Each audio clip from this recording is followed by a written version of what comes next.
नमस्कार दोस्तों, जय हिंद, वंदे मातरम। आप सभी का बहुत बहुत स्वागत है आपके अपने यूट्यूब चैनल एग्ज़ाम ट्रिकी में, जहां पर दोस्तों आज हम बात करेंगे सेकेंड ईयर का जो आपका एक पेपर है, education in the emerging Indian society and school administration. दोस्तों इसके 2.2 में हम बात कर रहे थे, जो कि ये सभी स्टूडेंट जितने भी IDD, HI, VI जो DED स्पेशल एजुकेशन कर रहे हैं सभी के लिए बहुत ही इंपॉर्टेंट है।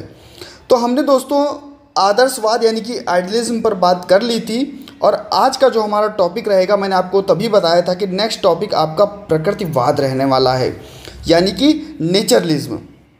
प्रकृतिवाद क्या है, ठीक है, परिभाषा क्या है, और इसके बारे में संपूर्ण जानकारी आपको इस वीडियो में मिल जाएगी। मैं बताना चाहूँगा जितने भी आपके वाद हैं, चाहे वो आपका आदर्शवाद हो, प्रकृतिवाद हो, ये आपके व्यवहारिकतावाद हो, मानवतावाद हो, ये सभी आपके लिए बहुत ही इंपॉर्टेंट है। इसमें से सबसे इंपॉर्टेंट आपका आदर्शवाद और प्रकृतिवाद है, ठीक है। तो आज प्रकृतिवाद, इसका अर्थ हम लोग जान लेते हैं।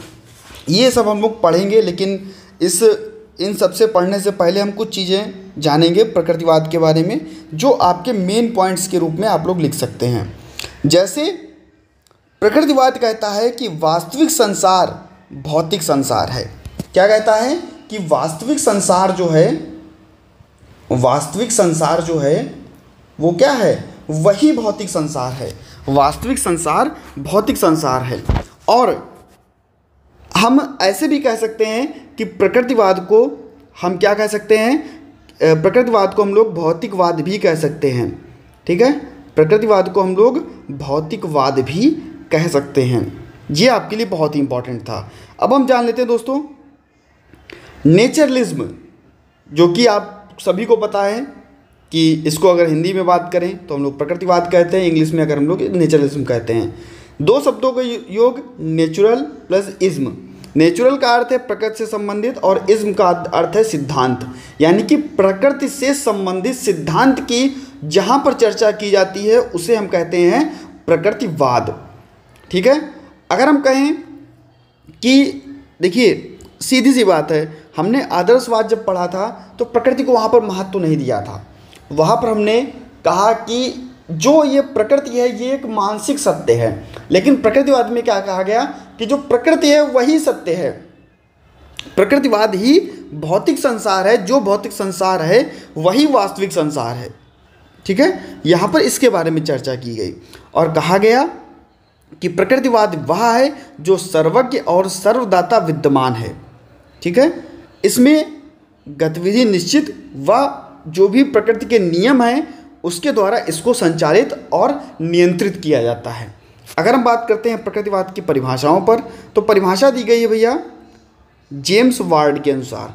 जेम्स वार्ड के अनुसार प्रकृतिवाद वह सिद्धांत है जो ईश्वर प्रकृति को ईश्वर से पृथक करता है और आत्मा को पदार्थ के अधीन करता है और अपरिवर्तनीय नियमों को सर्वोच्चता प्रदान करता है। कहता है प्रकृतिवाद कि जो ईश्वर है वो प्रकृति को ईश्वर से पृथक करता है, यानी कि ईश्वर अलग है और प्रकृति जो है वो अलग है। प्रकृति का ईश्वर से कोई मतलब नहीं है, ठीक है।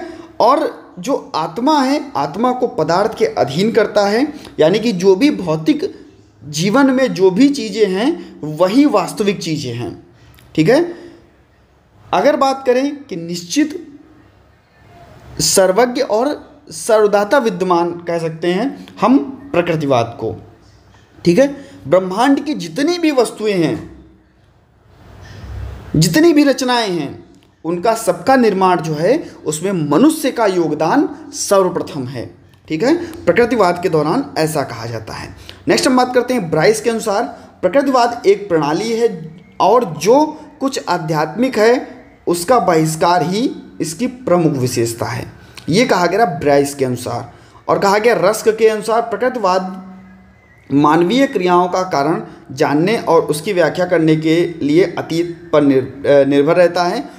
वह वस्तुओं को उसी रूप में देखकर संतुष्ट होता है जिसमें वह उसको पाता है, या उनके अधिक से अधिक लाभ उठाने के लिए होता है, ठीक है, या उनका अधिक से अधिक लाभ उठाता है।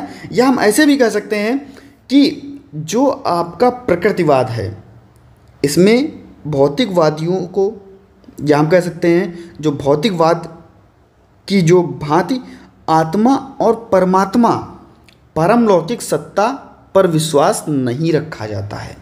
ठीक है, आत्मा और परमात्मा पर विश्वास नहीं रखते हैं। इसमें कहाँ पर विश्वास रखते हैं? जो भी हमारी भौतिक चीज़ें हैं, जो भी हमारी वास्तविक चीज़ें हैं, उन पर ही विश्वास रखा जाता है। कहाँ पर? आपके प्रकृतिवाद पर।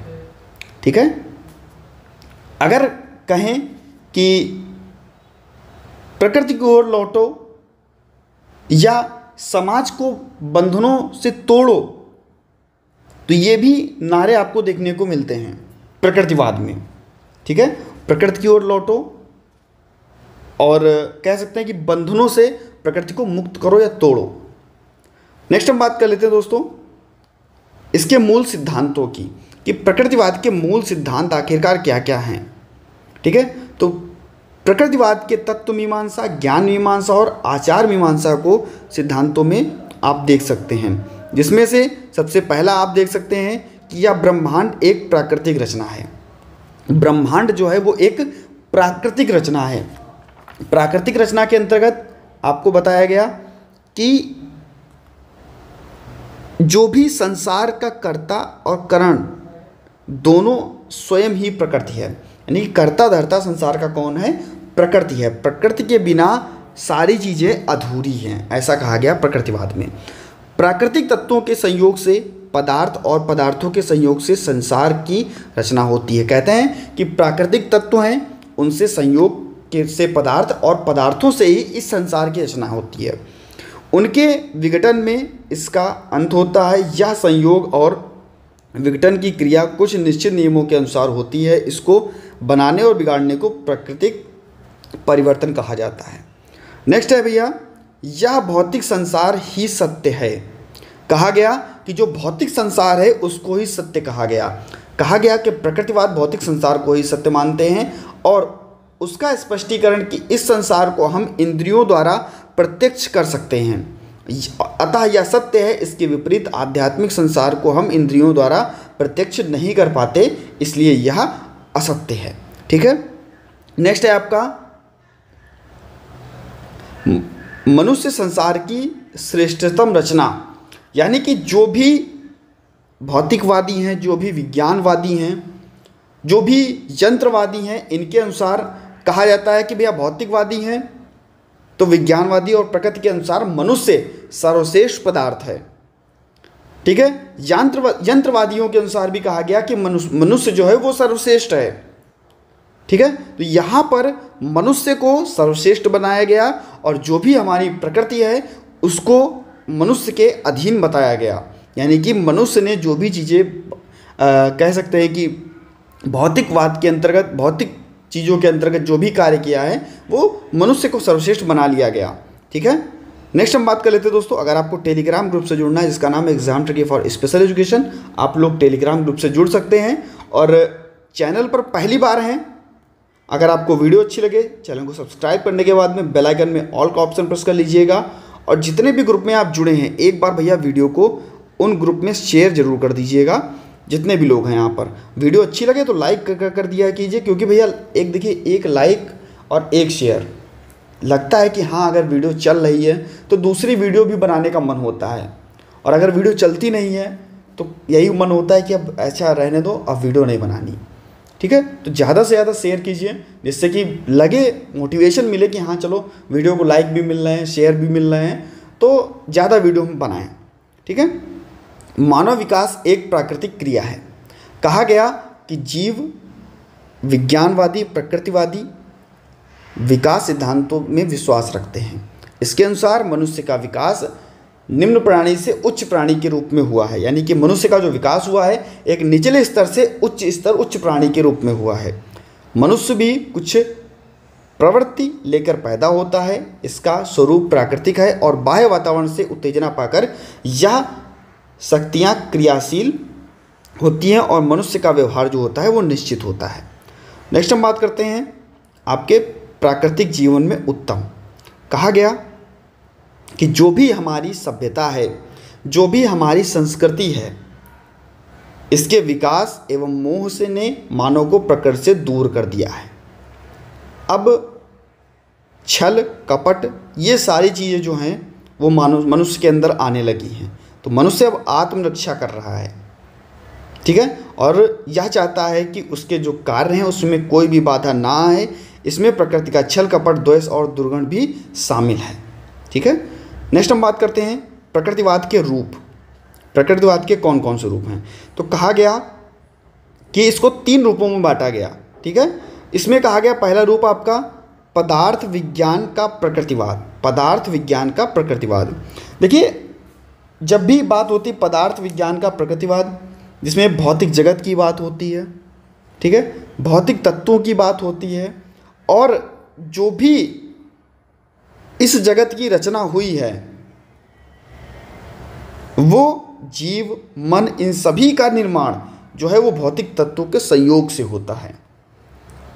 और पदार्थ विज्ञान केवल बाह्य प्रकृति नियमों का अध्ययन करता है, ठीक है। इसके आधार पर अनुभव के प्रत्येक तथ्यों की व्याख्या करता है और प्रकृति के नियम जो होते हैं वही सर्वोपरि यहाँ पर माने जाते हैं। प्रकृतिवाद में प्रकृति के जो नियम हैं, जो प्रकृति है, जो भौतिक चीज़ें हैं, वही सर्वोपरि रखी गई हैं। नेक्स्ट हम बात करते हैं यंत्रवादी प्रकृति। यंत्रवादी प्रकृति में क्या होगा आपका? इस सिद्धांत में जो भी जगत या यंत्र है इसके समान, या कह सकते हैं ऐसे भी हम लोग कह सकते हैं कि समस्त जगत एक यंत्र के समान कार्य करता है। जो हमारा आपका कह सकते हैं कि जो भी हमारा भौतिक चीज़ें हैं वो एक यंत्रवत कार्य करती हैं, यंत्र की तरह से कार्य करती हैं। यह यंत्र जड़ तत्व का बना हुआ है। किसका? जड़ तत्व का ये बना हुआ है, जिससे स्वयं उसको चलने के लिए एक शक्ति मिलती है या उसको चलाने के लिए एक शक्ति मिलती है।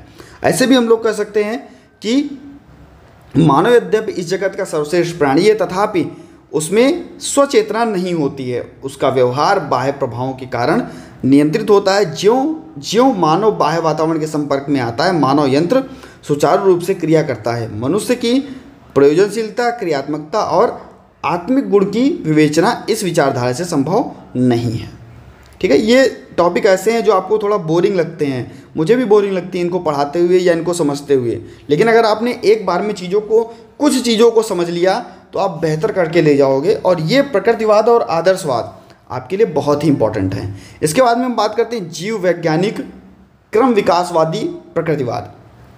जीव वैज्ञानिक यानी कि इसमें कहा गया कि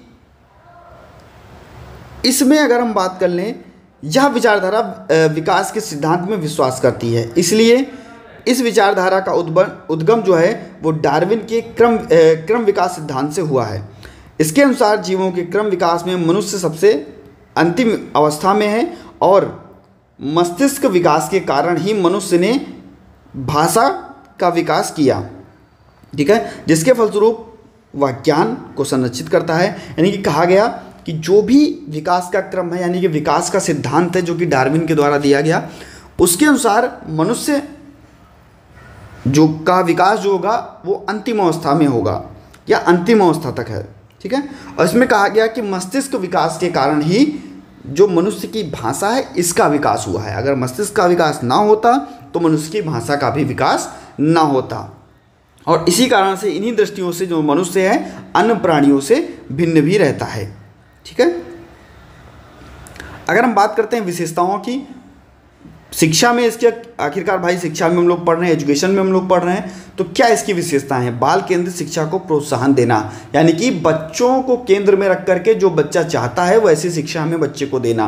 किताबों पर बहुत ज़्यादा निर्भरता की आलोचना, यानी कि किताबों पर निर्भर हमें नहीं रहना है, ठीक है, किताबों पर हमें निर्भर नहीं रहना है। प्रकृति के प्रति अनुराग, प्रकृति जो हमारी है उसके प्रति अनुराग की बात की गई, उसके प्रति एक अच्छे कह सकते हैं कि बच्चा ज़्यादा से ज़्यादा प्रकृति से जुड़े और प्रकृति को ही ज़्यादा महत्व दे, ठीक है। स्वतंत्रता का महत्व, बच्चों की स्वतंत्रता का, बच्चों की रुचि को वरीयता दी गई। रुचि को वरीयता यहीं पर दे दी गई थी जब बच्चों को बाल केंद्रित शिक्षा दी जा रही थी। प्रकृतिवाद को मान्यता है कि प्रकृति के साथ अंतर्निहित बच्चों की क्षमता और योग्यता का विकास होगा और इंद्रिय प्रशिक्षण का भी विकास होगा। साथ ही साथ अगर हम ऐसे भी कह सकते हैं कि प्रकृतिवाद में घर में ईश्वर का कोई स्थान नहीं है। कहा गया कि ईश्वर का कोई स्थान नहीं। कौन है? प्रकृति जो है वो ही सर्वोपरि है, यहाँ पर ईश्वर से कोई भी मतलब नहीं। अगर हम मनुष्य इस प्रकृति में हैं तो हमारे लिए प्रकृति ही सबसे सर्वोपरि है, ऐसा कहा गया प्रकृतिवाद में। ठीक है। और जो हमारा ये शरीर बना हुआ है, आप सभी को पता है कि पंच तत्वों में बना हुआ है और प्रकृति में ही हमको, प्रकृति से ही हमको जन्म मिला है और प्रकृति में ही हमको समा जाना है। ठीक है, विलीन हो जाना है। तो ये सारी चीज़ें जो हैं वो आपको प्रकृतिवाद में देखने को मिलती हैं। तो दोस्तों महज 15 मिनट में आपका ये वीडियो समाप्त होता है। कैसा लगा आपको वीडियो ज़रूर बताइएगा। पहली बार है चैनल पर, सब्सक्राइब करने के बाद में बेल आइकन में ऑल का ऑप्शन प्रेस कर लीजिएगा। धन्यवाद दोस्तों। वीडियो को लाइक करना और अपने मित्रों तक शेयर करना ना भूलिएगा। मिलता हूँ नेक्स्ट वीडियो में नई जानकारी के साथ। बने रहिएगा आपके अपने चैनल एग्जाम ट्रिकी पर। धन्यवाद।